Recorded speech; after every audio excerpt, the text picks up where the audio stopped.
శ్రీమాత్రే నమః. ప్రేక్షక మిత్రులందరికీ కూడాను శుభాకాంక్షలు. మార్చి నెల గోచార గ్రహస్థితులన్నీ కూడా మనం తెలుసుకోవాలనుకోబోతున్నాం. ఈ 12 రాసులకి ఎలా ఉండబోతున్నాయి, ప్రతి ఒక్కరికి కూడాను మేము తయారు చేసినటువంటి యొక్క ప్రిడిక్షన్ ఏదైతే మేము ఉన్నామో అందరూ బాగుండాలని అన్ని వర్గాల వాళ్ళని దృష్టిలో పెట్టుకొని గోచార గ్రహస్థితి ప్రకారంగా ప్రిడిక్షన్స్ అనేది ఇవ్వడం జరుగుతుంది. ఈ జాతకం అనేది మీ యొక్క వ్యక్తిగత జీవితానికి ఒక 40% మాత్రమే వర్తిస్తుంది. అదేంటి గురుగారు ఎలా అంటున్నారంటే, మీ యొక్క పుట్టిన సమయం, మీ పుట్టిన date of birth, time of birth ప్రకారం మీ లగ్నాన్ని బట్టి టోటల్ జాతకాన్ని మీరు తెలుసుకోవచ్చు. ఇది వచ్చి గోచారంగా చెప్తున్నాం కాబట్టి.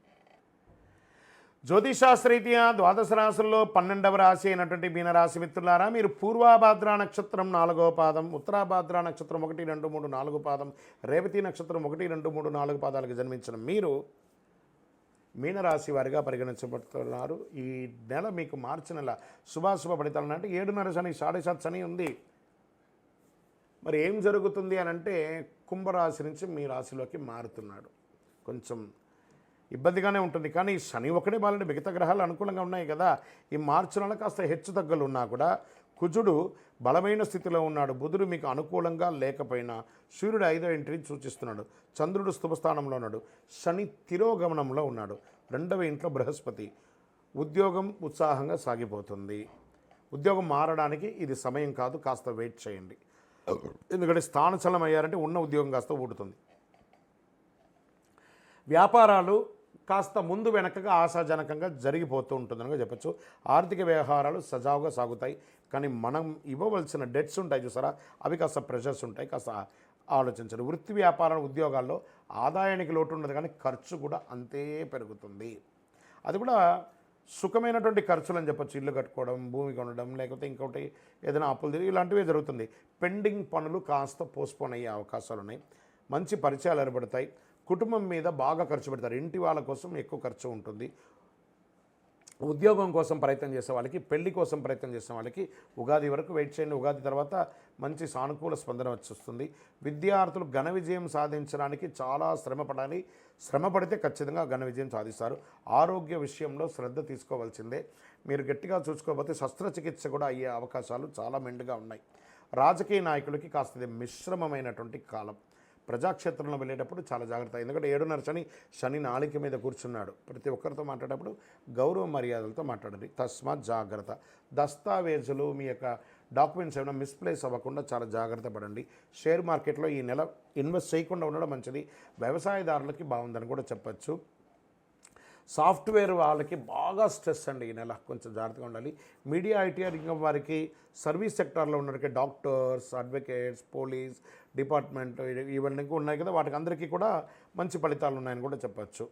ఆహారం తీసుకునేటప్పుడు చాలా జాగ్రత్త. ఈ రోడ్ సైడ్ ఆహారాన్ని ఎంత అవకాశం ఉంటే అంత అవాయిడ్ చేయండి. పాజిటివ్ డేస్ ఈ నెల ఎలా ఉంటుందంటే, మార్చి 2, 5, 8, 11 అని చెప్పచ్చు. చంద్రాష్టమం మార్చి 17, 3, 2025 1:15 ఉదయం నుండి 19, 3, 2025 2:06 వరకు చంద్రాష్టమం ఉంటుంది. కాబట్టి చాలా జాగ్రత్తగా ఉండాలి.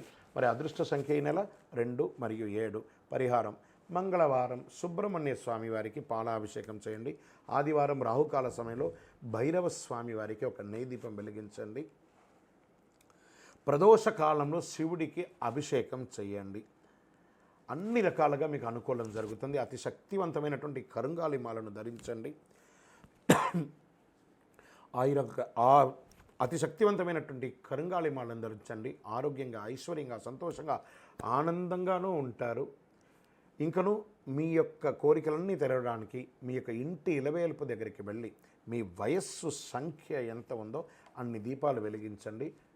విజయోస్తు. ఈ జాతకం అనేది మీ యొక్క వ్యక్తిగత జీవితానికి ఒక 40% మాత్రమే వర్తిస్తుంది. అదేంటి గురుగారు ఎలా అంటున్నారంటే, మీ యొక్క పుట్టిన సమయం, మీ పుట్టిన date of birth, time of birth ప్రకారం మీ లగ్నాన్ని బట్టి టోటల్ జాతకాన్ని మీరు తెలుసుకోవచ్చు. ఇది వచ్చి గోచారంగా చెప్తున్నాం కాబట్టి. సరే, ఈ గ్రహస్థితులు అంతా కూడా ప్రతి ఒక్కరికి కూడా కొన్ని ఆశలు. నాకు ఉద్యోగం వస్తుందా, నాకు వ్యాపారం బాగుంటుందా, నాకు పెళ్లి జరుగుతుందా, ఇవన్నీ కూడా ఉన్నాయి కదా. చాలా క్వశ్చన్స్ అన్నీ ఉంటాయి. వాటన్నిటికీ కూడాను ఇదొక రిలీఫ్గా ఉంటుంది అని చెప్పగలుగుతున్నాను. తర్వాత మీ యొక్క జాతకం తెలుసుకోవాలనుకుంటున్న వాళ్ళు చాలామంది మమ్మల్ని సంప్రదిస్తున్నారు చూస్తారా.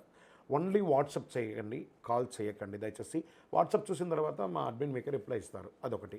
తర్వాత 21 సంవత్సరాల లోపు ఉన్న పిల్లలు దయచేసి జాతకం గురించి తెలుసుకోకండి. మీరు చదవండి, చదివి అభివృద్ధిలోకి రండి. 61 సంవత్సరాలు షష్టి పూర్తి అయిన తర్వాత ఉన్నవాళ్ళు మీరు అన్నింటినీ జీవితంలో చూశారు కాబట్టి మీకు జాతకం అక్కర్లేదండి. మీరు భగవంతుని ఆశీర్వాదం పొందిన వాళ్ళు. అండ్ అడిగేవాళ్ళు ఇల్లీగల్ క్వశ్చన్స్ ఏది అడగకూడదు.